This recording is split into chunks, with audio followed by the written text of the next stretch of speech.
Hello and welcome. You're on the move with your host, JoAnna Ward. Thank you guys for joining me. Again, we have an awesome segment with a fitness expert, a father, and a business owner. We have Mr. Destry Powell coming with us. Come on up, Destry. He's going to be showing us some awesome workouts that you could do at home. So thank you so much for joining me. Thank you for the invite. And you are with, tell me the name of your company. My name is Extreme Fitness Exercise. Extreme Fitness Exercise. So you get extreme, but you can bring it down too, right? Absolutely. Awesome. So tell me what you're going to be showing us today. Today I'm just going to do basic exercises. Okay. Obviously, because we're going to have a lot of viewers who may be sedative, may not be quite as active. So for me to come up here and do some extensive stuff would probably be a little overboard. Right. So I will concentrate on some basic exercises. Okay. Can you show us a bit of both? Because I think you have a really good like core routine there. Okay. Some of the I don't mind doing that. things I don't mind doing that. Maybe we can maybe get some music for you to do, or you can do it. The stuff that you do with your core. Let's start with your great stuff. Show me what you got. My great stuff. Your great stuff, extreme fitness. Show us some of your extreme fitness. Okay, I think it's really cool, some of the core stuff that I've seen you do before. Okay. Well, I personally, I enjoy doing a lot of core exercises, and I always tell my clients that if you focus, like in Asian culture, they always talk about your chi, and your chi being from your center of gravity. So when I try to focus on everything I do from a push-pull technique, so as you're doing your squats, you want to inhale, exhale during exertion. So it's and every time you focus on that, you're exhaling and you're squeezing your core at the same time. So it's almost like, I guess when women do their exercises, right. they always focusing on tighten and squeeze and release and squeeze and release. So I tell them that it's the same thing with your core. If you concentrate on squeeze and release, then you're activating your core every time that you're doing an exercise. And that way you're not having to just focus on isolating a core exercise. So now you can do core with everything you do. So if you're doing a squat and you squeeze, you're exhaling and you're tightening up your core with everything else. So I guess the best thing we can start off with is some basic squats. All right, so a basic squat, I always tell people to try and stand with their feet straight ahead, but a lot of times I've run into a lot of people with a lot of stress issues with their knees, so I tell them to kind of put their feet in a place where it's comfortable so that when you come down, you don't develop any kind of stress or tension on your knees. And at the same time, I tell them to put their hands out only because you want to counter off the balance so that you can at least put your weight on your heels. Got it. Because you always want to keep your weight centered and balanced on your heels, all right? So when we do a basic squat, I'll just have them put their hands out, sit, and then we can either do HIIT training, which is we can hold and then bounce, or we can do 10 seconds, or we can do intervals. Up, down, hold 10 seconds, up, down, hold 10 seconds, up. And there are several ways that you can deviate from that. So if not, we can do explosive exercises out of that same thing. So we can come down, hold 10 seconds, explode up, and then come right back down into your 10-second hold. Explode up, right back down in your 10-second hold. You want to run through those? Extreme. Those That's extreme. No. But you're supposed to do extreme. No, you want to see extreme. Okay. Well, your poses on the floor, your filler poses. Oh, you want to see the You're isolated. Okay, so I like doing a lot of push-ups, and I don't know why, but I feel like whenever I do push-ups, depending on where I place my hands, I can retarget my chest, and at the same time, I'm concentrating on my core. So I try to incorporate it all into my workouts. So I started doing little experimental things. So I started doing my feet together. I don't know if people can see it like that. So I start with my feet together, and I'll come down and squeeze, and I'll come up, and I'll walk my hands out. And down and squeeze, and come out. Then I'll walk my hands up, come down and squeeze, and come out. And eventually, I'll get to here. When you get here, you want to step out, core locked. And you just hold it for like 5-10 seconds? Yep. Then I walk back out. You repeat. Right, and then right back into my squeeze. And back up. Sometimes you can spread. If you're not really good, you can spread your feet out and lock. That gives you a little bit more center, and then you can still do the same press ups. Awesome. And as you come down, you start isolating different muscle groups. So when you're coming in with your hands forward, you start concentrating more on the triceps and your shoulders. As you come out a little more, you start isolating more shoulders and upper chest. I would break it down in like terms, but most people aren't going to understand, so I just try to keep it low. Where it is. So wide grip, exterior. Close grip, interior. And I tell everybody, like, the best way to focus on when you're doing your workouts is remember that it's a push-pull technique. Anything you push, it's going to be chest related. Anything you pull, it's going to be back related. And same thing with push, pull. So that's what's up. Now we're going to do the beginner people. See, that's why we just wanted him to demonstrate for those really advanced people out there that maybe want to do some things, but now you're going to show us some beginner stuff then, huh? Yeah. Okay. see what you got. Okay, so what we do is basic lunges. This is what I do when I'm at the park. We do basic lunges, but a lot of times going forward in a lunge will cause people to be off balance. And when you go off balance, you put too much stress on your knee. So what people end up doing is leaning forward and putting way too much tension. So what I started telling people was face forward, step back. When you step back, you can pull that leg back as far as you need so that you can have a 90-degree angle on the front knee. That alleviates the stress. And then if you want to do bounces to counteract and balance on your back quad, you could do those, or you can come up with a high knee, right back down. Without any pressure on the knee. Any pressure on the knee. And once you have established your spacing, you kind of have an idea of where you want to put your foot back.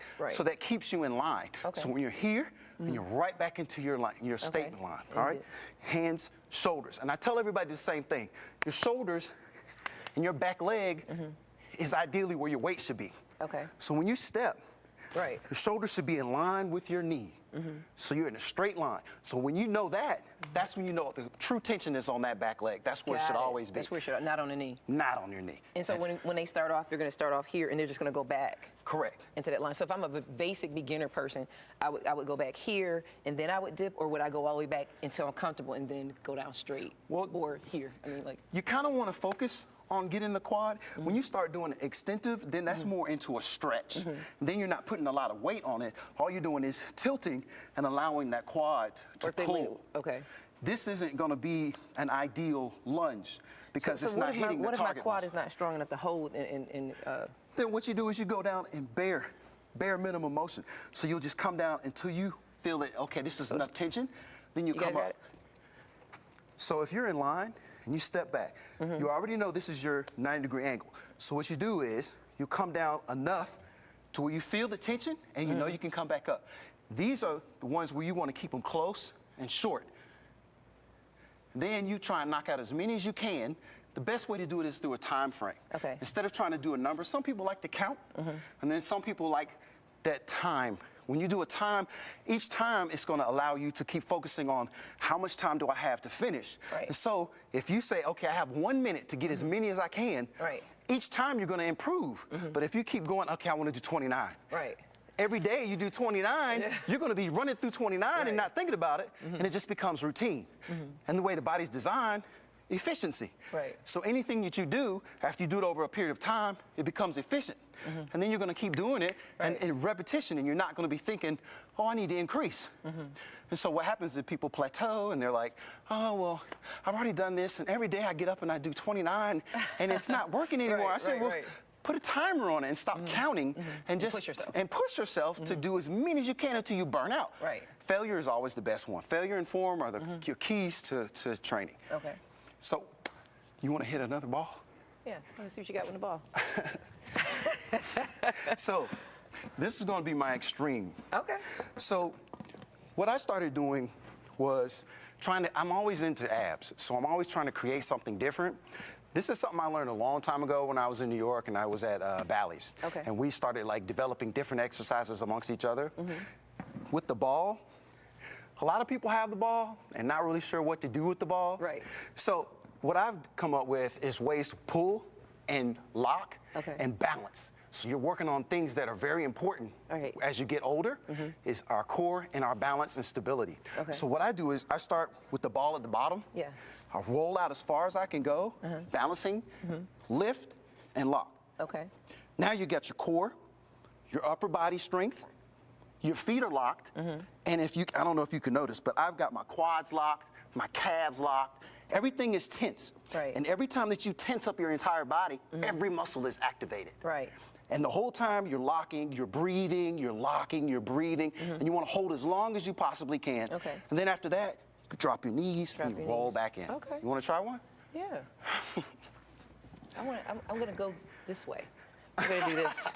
right here first. All right, well, there you go. So, if I'm not mistaken, I think you kind of went like here, but your feet were closer. You skipped some steps, but yeah, basically. I know, you're a trooper, my bad. And then we come up and we hop like a cheerleader. But that is isolate. So what about for the for the beginner people? Okay, so for beginner people, I would put them on the floor. Directly on the floor? Absolutely, because if your core isn't truly developed, anything, because you gotta have something for the beginner people. I can on the ball, but the problem is I get worried about new people on the ball. If I haven't developed their balance. We have about 4 minutes. Okay. I just bought the ball. Show me my best way to get on the ball, because I'm scared of the ball. I think I'm gonna fall off the ball. I think the ball's not my friend. Show me how I need to get on the ball or use the ball my first day. Okay. So I don't want to avoid it just because I might fall off. Well, there are several ways you can use the ball. A lot of times people want to do squats and they don't have the secure balance. Right. So you would put this against the wall. Okay. And you would start it off, I would say, like mid-back. Right. And as you were sitting down, the ball will balance you against the wall. So now you can have your feet at 90-degree angle, and you can still have your balance and your height adjustment, your chest form is correct, and then you can sit and squat as long as you can, and the ball is like your protector. I like it. What else? Now, if you're doing core, instead of doing hands, you can always roll up with your elbows, and then you spread your feet to give you a little extra stability. Okay. So what you'll do is you'll come here, you'll roll forward, elbows locked, feet out. And just core. like a plank, but on the ball. On the ball. And it's more depth on the ball, though. Absolutely. More intense. Yep, because with the ball, you have to keep your core, you have to keep your stability. As you can see, the ball's shaking. Right. And if you can manage to do these, these will help you to build up stability to where you can do these. Got it. And then there are others. Like the other one I do is like I can roll out and I have my feet on. That's another form. So what you'll do is you'll roll all the way out, lock your feet, and then you lock your core. Got it. And when you're doing these, you can actually do push-ups. Okay. You guys got that? You can do that at home? I like it. So if I wanted to sit on the ball, I think I have about maybe 90 seconds. So if I wanted to sit on the ball, but I think the ball's going to move from under me, then what's the best way to do that? Well, you can always position things around it. Like if you have some hand weights, you can position them on the side, one on each side. That way that you'll know the ball won't go side to side. And then when you sit, you want to make sure that you have control of the ball. Okay. That's one way to do it. If you want to do that, and you can use the ball as your guide to know where to stop and then stand when you're doing your squats. There are also other ways you can do it with, say you want to do a basic squat, and you want to use the ball as a countermeasure. Okay. So you have the ball out, you're looking at it, and you're doing your squat. Now you can isolate, stick your butt out, weight on your heels, and you're using the ball to focus on keeping your arms straight and elevated. Awesome. Several ways. Okay. Then, if you want to just do perpetual motion, you know, some people just want to have something else to do. Right. Well, I like it. I like it. So those of you guys who have the ball at home or was thinking about getting a ball, then you kind of have some things they can work with now. Absolutely. And it comes with a little chart and all that good stuff. But we're going to find out a little bit more about Destry Powell when we come right back after this break. You guys get some water, and we'll catch you in a second.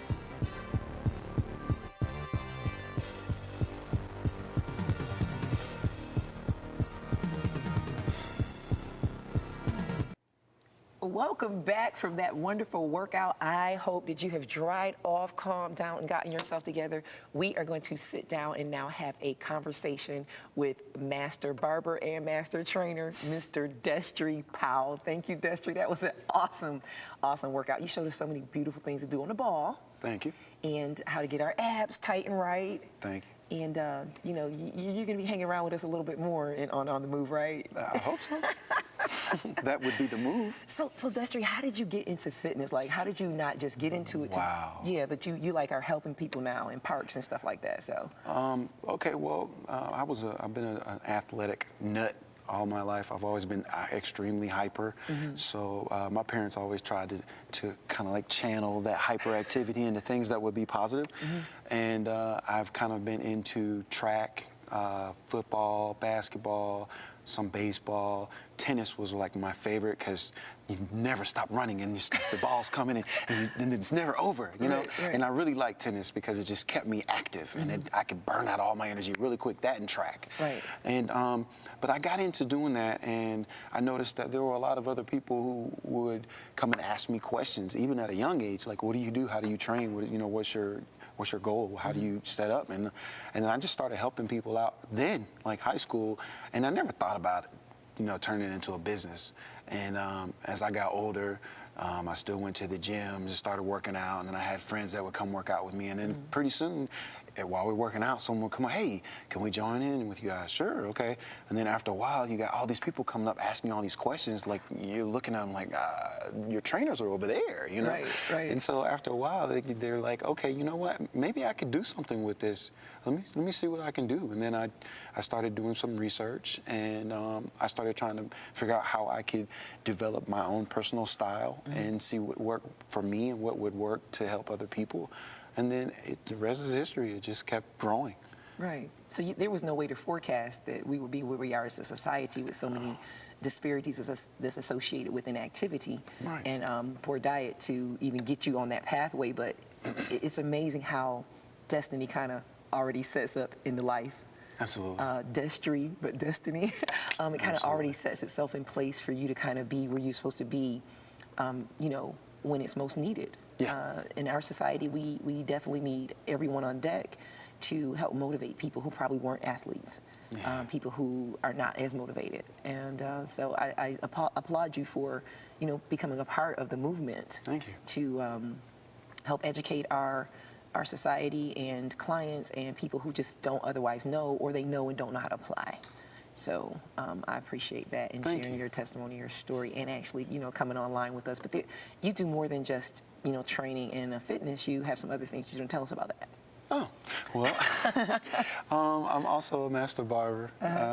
Not really. So what does that mean? Does that mean I'm not going to just get a regular haircut? I mean, I'm going to get some like champagne and some tea or something? None of those good little trinkets? The biggest difference between a master barber and a regular barber is a regular barber usually falls under journeyman. They were trained by one particular barber and they used his license. They accumulated certain hours. They took their state board exam, and then that's how they became a barber. I went to school. Oh. And so I was trained, and then when I got out, then I went and took my cert, and now I'm a master barber. Okay. So I'm going to still get a regular haircut, just not from a regular barber. Yeah, well, I don't know about regular. You could put like a Superwoman, a Wonder Woman thing in my hair if I were to like shave off the back or something. Oh, yeah. You want to do that? Do the Wonder Woman logo? Yeah, let's do that. Nah, my mother never let me shave my hair off, and so I can't do it now. Good for you. Right, Good for you. Right. But we'll figure something out. Right there. We want to let people know that you know how far you can go if they want to go that far to a certain extent. Oh, yeah, absolutely. So you have children? I have three. Well, I have 3 young adults. Right. Yeah, and how old are they? 17, 18, and 21. You do have young adults, don't you? I do. And they don't listen just because you're their dad, right? No. I think it's really important that you kind of develop a relationship with your kids, because if you see them as young people and not just, that's my spawn, that's my child, and they're going to do what I say because I say. I can't stand people that do that. I feel like you have to lead by example, because when you look at all of the true warriors who went and led their troops in the battle, they led the troops in the battle. It wasn't like they sat in the back and said, all right, well, I need you to do this, and I want you. They were in the front lines, and that's how I feel with your kids. You need to be in the front lines with your kids. Like, when I'm doing something, it's not, oh, yeah, no, I need you to do this. Well, why? I'm doing it. Let's do it together. Okay, great. Now they've developed a work ethic by just emulating me. And I feel like that's important, because you want to be the front and center hero for your children, because if not, they're going to be idolizing or looking up to someone else. And now that takes you out of the picture altogether. So you don't want that with your kids. You always want your kids to look up to you as a person. So what would you say to a person who is a parent absentee? Because I get it. Like, I understand that you lead by example, but don't you have to be present to lead by example? Is it a parent that's present? Even if it's a parent that you live with, sometimes they're just not there, or they don't know how. I'm not making excuses. I'm just saying what the statistics show. Well, I will say this. I think that the circumstances are going to dictate what you can and cannot do. Right. And the absolute best that we can do is we make the most out of whatever opportunities that are given to us. If, say, we set up a relationship and now it has dissipated and it has turned to a violent or hostile environment, now you have to figure out a way to kind of stay faced with your kids and allow them to understand, okay, regardless of the circumstance between me and your mother or me and your father, we are still parenting on the same foundation. You know what I mean? Right. We just don't see eye to eye on all things. Right. And that does not have a direct effect on you. Right. And it doesn't mean that you were at fault for anything. It just means that your parents have come to a crossroad. And once you reach that crossroad, you have to make a decision that's not just based off of yourselves. You have to make a decision based off of the people you brought into the world. And so I feel like no matter what goes on in your life, if you do the best that you can do with your opportunities that are given, if she holds the kids hostage and wants to kind of like allow you to see them at points, fine. When you get to see them, you give them as much love as you can give them, and you trying to spend as much time with them as you can and show them exactly what type of a person that you are, so they know that when you're not around, you're thinking about them, you're calling them, you know, and as long as they know that you love them, it really doesn't matter how often you're around. It really doesn't. And I've tried to explain that to mainly fathers and absentee, because they feel some kind of way that maybe children aren't living with them, because typically 9 out of 10 times the children are, especially if they're minor children, they're going to be awarded to the mother. Even if she's mildly got some issues, you know, she's going to get those children. Yes. And as a former child counselor for guidance counseling, what I learned and discovered is children don't deal in quantity like we do. They deal in quality. Quality, absolutely. And so if they spend one summer with their dad and it's a quality summer, they're not really caught up in all the time that he wasn't there, you know? Because when he was there is what they remember the most. So that is a very, very important thing that I think we just have to accept, because in our society everything is quantified. Yeah. You know, like, I need more, I gotta have more cars and more shoes. And really, you just have to have more awareness of who you are and what you're about, and mean it. Yeah. You know, own who you are, own the skin that you in, even if it's a parent. Like, when you're a parent, you have to do that too. I'm a flawed parent. Yeah. You know, I'm not a perfect parent, but I love you, and I'm gonna love you as best that I can. Absolutely. I come from a single parent household, one mother, but she was quality. I mean, she was quality like nobody's business. And it's 7 of us, 2 boys, 5 girls, and she put that time in. And she put that prayer time in. Right. She wasn't a perfect parent, but she was a praying parent, and we feel the residual effects of her prayers for us to this very day. And I believe that's extremely important, that we put faith in our children. Absolutely. And I also believe that it's really important to stay positive and always preach positive methods to them, because I've noticed a lot of parents who, while they're talking to their children, they're talking down to their children. Right. They're always telling their children that they are not capable of doing X, Y, Z. And I feel like as long as you put caps on your children, they're going to cap out. Right. If you constantly build them up and tell them you can, the sky's the limit, then they're going to break through all these barriers that most people would not, because you were their foundation to push harder. Because if you notice all these great athletes, when they get up there, I want to give homage to the Almighty and my mom. Right. You know, and it's always because the mom is always, baby, you're gonna be special. Don't worry about what happens. You're gonna make it. It don't matter what's going on. No matter. You can have one leg, and baby, just hop on over the end zone. Don't worry about what they say. You still gonna make it. You know, and as long as you do that, that psyche is channeled. You know what? My mama said I can do it. I can do it. You know, and it never fails. And I feel like as a dad, I should be that same type of rock. Absolutely. So whenever they come to me, they're like, you know, Pop, I don't know, I want to go do such and such, but I don't think I can do that. And I say, well, I don't think you can either if you tell yourself you can't. But as long as you say you can, I'm with you 100%. Let's go. Right. You know, and that's a firm believer. And I think it works not just for them, but it works for yourself. Right. Because if you're teaching them that, you have to emulate it. Right. So you have to focus on doing it as setting examples. And as you're moving forward, they're watching you take strides. And even if you fail, you keep moving forward. You fail and you keep moving forward. And they see that, and then they want to move forward just like you. And sometimes the whole point of doing that is to make them better. Right. And you always want your kids to strive to more than what you've accomplished. Always. Always. And it starts with us, right? Absolutely. It starts with us. And so you plant those seeds in both your clients and your children. Absolutely. And failure is never final until you quit. Yes. You know, like, what is failure? Is it taking a break? Is it because I slipped and fell? I mean, what is failure? I think failure is when you quit. Yeah. And we just have to keep moving, like you said, and definitely prioritize our children. Some of us still are trying to, I don't know, like relive some missed part of our lives, I guess. Yeah, through our kids. Vicariously Through our kids. or we're still putting way too much overtime into ourselves and not enough into our children. But Destry, thank you so much. Awesome. Oh, you have just been such a blessing to my show, not just for your show, but for the show in general and for our audience. Thank you so much for passionately showing what it means to be a great parent and to put, value into other people. Moving from success to significance means that you have duplicated your successes and you've shared those with other people. So thank you so much for joining me. Thank you for the appreciate outlet. it so much. So listen, you guys, God says that he is a father to the fatherless, and he takes care of both the widow and the orphan. And sometimes, our parents don't do because they don't know.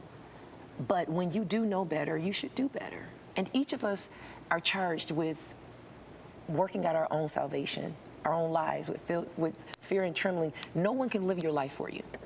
I don't care what your parents did or didn't do. They gave you life. And you're here. And now it's your responsibility to live that life and that more abundantly that Jesus Christ has shown us that he came. In John 10:10, it says that the thief comes but to steal, kill, and destroy. But Jesus Christ has come that you might have life and have it more abundantly. Stop regretting and looking back at your parents like they did something wrong. They got you right, and God got you right. So live that life more abundantly and keep on moving. I'm JoAnna Ward, and I've been with Destry Powell. I'll see you guys next time.